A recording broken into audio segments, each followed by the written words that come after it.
Pourquoi incarner le changement? Alors, il y a deux choses là-dedans. Il y a incarner et il y a changement. Donc, déjà, pourquoi on parle de changement? C'est un thème archi classique de l'entreprise, du management, etc. Mais on est quand même à une époque charnière. Euh, Moi, dans ma façon de regarder les choses, il y a la modernité qui commence avec le siècle des Lumières. C'est-à-dire que l'outil qui est placé au cœur du rapport de l'homme à lui-même et au monde, c'est la rationalité, une rationalité technique. C'est un effort de maîtrise, c'est l'homme maître possesseur de la nature et de sa propre nature. Donc avec cet outil qui est l'intelligence rationnelle, je me saisis du monde et je me saisis de moi-même et j'essaye d'améliorer ça dans une vision de progrès, de maîtrise. Et donc l'outil, c'est le mental, la raison, la rationalité technique. Ce truc-là, on peut en faire le bilan après le XXe siècle, le bilan de ce qu'on a fait avec le progrès technique, le bilan de ce qu'on a fait entre les humains, et le bilan de ce qu'on a réussi dans nos organisations, et se demander où ça nous a mené. Moi, je considère qu'on est après le crash de la modernité, c'est-à-dire que y a un constat peut-être de succès matériel à à plein d'égards, mais le vrai but qui est intérieur, qui est bonheur, qui est équilibre, qui est joie de vivre, qui est relation satisfaisante, etc. On voit bien qu'il nous manque une marche à franchir et c'est aujourd'hui qu'on est en train de se poser toutes ces questions-là. Donc on passe à mon avis, l'histoire retiendra, alors pour l'instant on dit peut-être postmodernité ou des choses comme ça, mais l'histoire retiendra qu'on est rentré dans une nouvelle séquence historique et qu'on est en train de l'inventer. Donc on parle de beaucoup de choses autour de ça, notamment du rapport à la planète, c'est-à-dire que la modernité conçoit l'homme comme un sujet isolé qui doit maîtriser par ses compétences. Donc la frontière est là, voilà. Et maintenant, on se réapproprie des savoirs peut-être plus traditionnels, ancestraux, de sociétés traditionnelles qui ont un rapport à la nature beaucoup plus unifié, mais peut-être aussi de cultures asiatiques, peut-être le taoïsme, qui ont aussi des rapports au monde et à la nature humaine et à la communauté humaine beaucoup plus unifiés, cosmologiques presque. Et on réintègre ça dans notre conscience occidentale. On essaye d'en reproduire une synthèse qui englobe l'humain dans son environnement comme étant un tout interdépendant. Et donc on arrive à une vision qui est beaucoup plus systémique et où on se sert de la nature dans son unité, dans son fonctionnement unifié, qui est capable de coordonner des processus d'une complexité inouïe, des écosystèmes incroyables dont on perçoit peut-être qu'une toute petite partie de la complexité et de l'ensemble de phénomènes simultanés, et qui sont coordonnés, je dirais, à la perfection, sans aucun pilotage centralisé.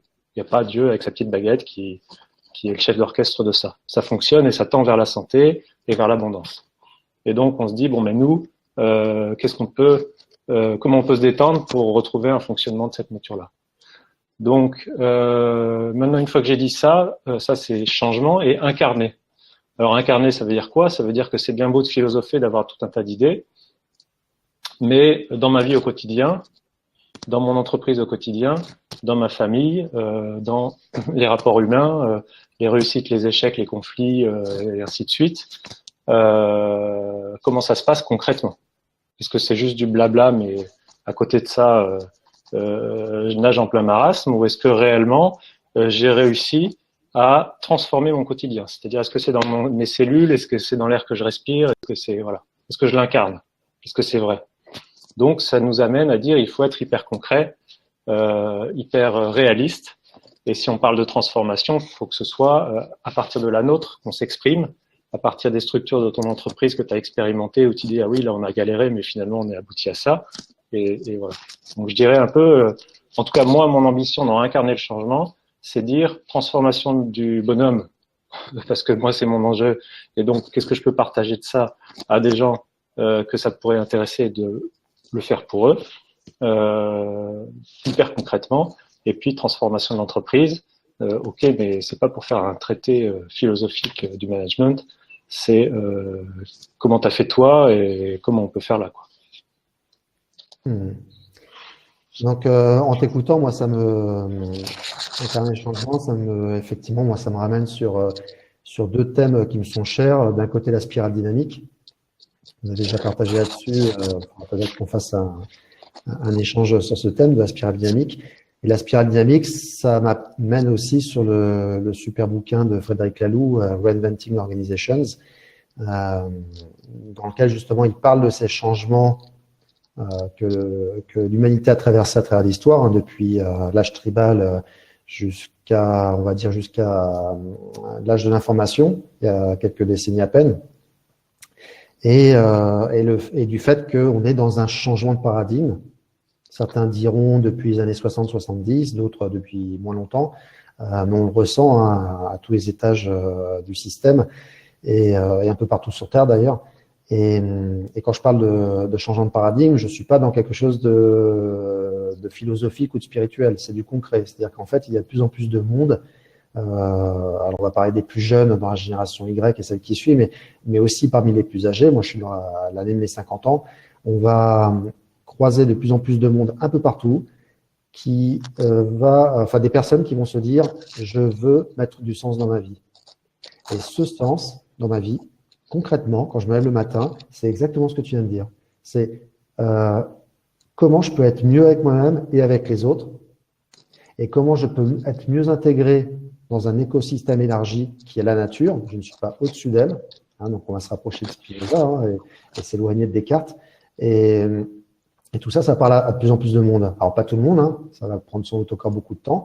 Et en tout cas, quand on agit en suivant cette intuition, ce ressenti, cette envie, en fait, de donner du sens à sa vie, et puis au collectif auquel on appartient, eh bien, ça nourrit. Enfin, dans mon cas, en tout cas, c'est très concret, ça me nourrit.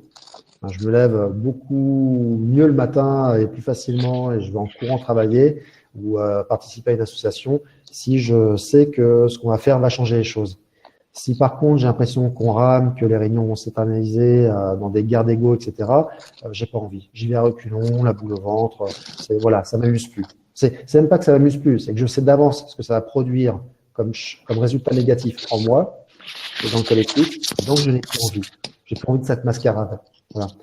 Donc, incarner le changement, pour moi, l'intention posée derrière le projet qu'on a lancé tous les deux, maintenant, ça fait 6 mois, l'intention posée, c'est vraiment comment continuer d'avancer de plus en plus vite et de manière de plus en plus concrète avec des résultats qui payent au sens large, hein, c'est-à-dire qui payent pour l'écosystème, pas qui payent en monnaie sonnante et trébuchante, mais qui payent pour le bien commun, en fait.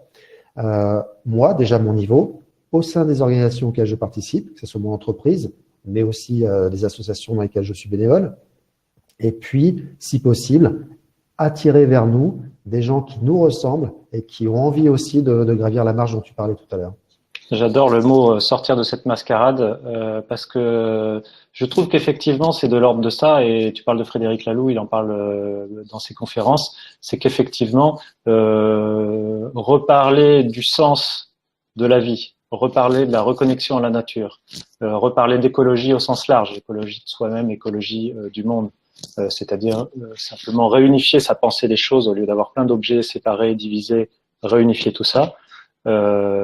Pour moi, ça revient à dire ça, sortir de sa mascarade. Et si je me l'applique à moi-même, ça revient à dire, ok, mais là, à cet instant, dans cette vidéo, quand tu es en train de parler, c'est quoi ma mascarade là? Qu'est-ce que je suis en train de faire? Qu'est-ce que je suis en train d'attendre des autres? Qu'est-ce que je suis en train d'essayer d'obtenir? Quoi? De la reconnaissance, de l'amour, de l'argent, des ventes, des trucs. Est-ce que tout ça, ok, est-ce que c'est bien? Est-ce que ça me va? Je suis aligné avec ça? C'est naturel? C'est un fonctionnement naturel de la vie en tant que moi, comme une fleur qui pousserait, ou est-ce que c'est quoi? Est-ce que ça me satisfait? Est-ce que c'est pur quelque part? Sans idéologie, hein, juste pour moi.